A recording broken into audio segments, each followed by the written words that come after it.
Oh, well, hello there. 'Tis truly a wonderful day inside. Oh, right, myself. I am known to absolutely nobody as Professor George, and you may refer to me as such. No, Monica, you don't count. Now then, hold on. These aren't mine. Neither are these. Now then, as I was saying, research is a beautiful thing invented by civilization to help improve the rest of civilization, to be frank. And while it's truly a wonderful thing to unlock the secrets of the human genome or discover a cure-all for any kind of affliction, what many don't consider is that it takes test subjects to come up with these magical, wondrous, futuristic, oh my god, it's amazing types of products. Now, it's truly a sublime world we can think of where everybody's healthy, happy, all the shebang that you want. But what most people don't realize is that it takes a willing research base in order to make these things a reality. Now, the common man is usually not willing to be part of research because, frankly, they don't understand it very well. But these people are, well, they're ignorant. First of all, you don't need to be dead to help people with research. Many researchers focus on studies, surveys, all sorts of things. There's many kinds of studies, like longitudinal and cross-sectional. What do you mean they don't know what a longitudinal study is? Freaking... A longitudinal study is a study that takes place over a long period of time. That way they can study the effects of time on a certain group of people. A cross-sectional study is different groups of people all at the same time. May not be the most accurate, but it is a lot faster. Back to the point. If you aren't partial to being part of the research, you can be part of the research team, like myself. At least I hope to be. These people are needed. They need researchers and documenters and unpaid interns, Monica. And frankly, it's just a wonderful deal all around.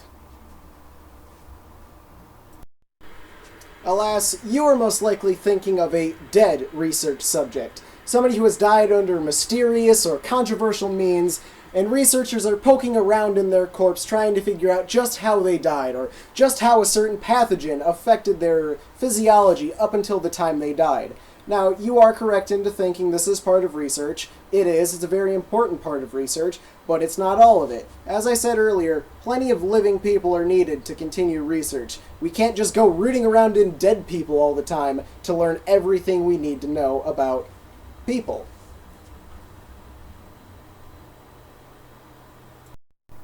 To be quite frank, if somebody is completely healthy in every way, they're going to be of mostly little interest to any sort of researcher. Nobody likes looking at something that's perfectly normal, unless you're some kind of boring simpleton. Now, well, even if you are perfectly healthy but want to contribute to research after you're dead, plenty of medical students need corpses, cadavers, whatever you want to call them, in order to practice where they're cutting, where everything's located, all that shebang. You can't, frankly, root around in textbooks all day learning everything you need to know. Not everybody is as great as I am. I'm not even as great as I am. It's a wonderful life. Now, I can hear your concerns. But, Professor, they'll destroy my body beyond comprehension! And you know what? I don't understand why you care. If you are vain enough to care about how your dead, rotting corpse is being treated and looking like after you're dead, you're simply far too vain to belong on this earth. Get out of my sight. Do it. Now. Not you, Monica. Anyways. In fact, allow me to show you a perfectly desecrated corpse. It should be just right over, Monica, where's the corpse? What do you mean we can't afford it? I didn't even give you a budget. This is why you're unpaid. We don't have the corpse. Sorry to disappoint you guys. Truly, I'm not really sorry. I couldn't afford one anyways. Bringing this back around to a point, your body is going to be buried, or cremated, or minced and devoured, however you want it to leave this despicable planet. Either way, why are you going to care what condition it's in or how it looks? It's dead. It's not even you anymore. Get over it. Now, finally, if any of my crazy talk has convinced you to believe one way or the other, that's good. If you hate me down to my very core, I don't care. If you hate Monica to her core, I can't really blame you. Yes, I'm talking about you.